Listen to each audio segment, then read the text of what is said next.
Allan Sher and his colleagues work with prospective and current entrepreneurs to help them create and reach their business goals.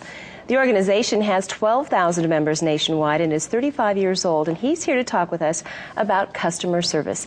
Welcome, and thank you for being here at Making It. Thank you. Let's define customer service. Give us some examples of that. Well, customer service is easier defined in the absence. You know when your service is bad. Customer service is going the extra mile, taking care of the customer. An example, every business makes mistakes. And how quickly they get corrected, whether they care about correcting it. I was in the financial service business. If there was an error on a customer statement, calling that person back and saying, look, I know I promised you your next statement would have that thing corrected.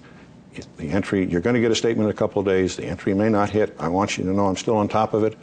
Wouldn't it be nice if somebody called you back from a department store or a bank or the electric company? Yeah, wouldn't it be nice? Being proactive and beating them to the punch is good service. Wouldn't you say, though, that customer service really begins with how the employees are treated?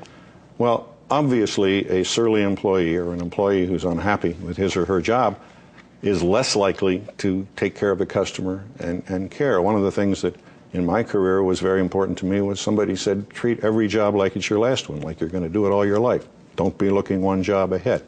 Well, if you've got an employee that's happy with what they do, obviously they're going to do it better. Let's talk about customer consciousness. How do you train an employee about that? Well, I think it comes to the culture of the company. All companies should train. Several restaurant chains, a couple of them located here, do a wonderful job of actually auditioning people before they make them waiters, really? How they project to the customer.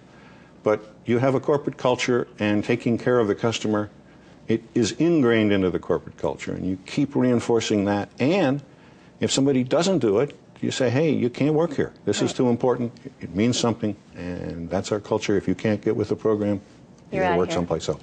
Now, would you say that smaller companies are better at customer service than larger ones? Well, I don't think there's any question that they're a lot better. Big companies, you punch 1, 2, 3, or 4 and never get to talk to a human being, and you're put in touch with voicemail. A small company has to give you better service. Chances are they may charge a little more, so they have to give better service. That's why you go there. Now, let me add one thing. If you're not giving good service, people don't call you up and say, I'm leaving you because you gave me bad service. They just go away. They just disappear, exactly. You kind of touched on this, the voicemail, all of that. What do you think about technology and how it has affected customer service? Emails, voicemail, never being able to talk to a human being when you try to call someone? I feel pretty strongly that it's made it worse. And I guess an example, one of the things that bugs me, you call a law firm, and a lovely young woman answers the phone, and you say, can I talk to so-and-so? She said, well, he's not answering, would you like his voicemail?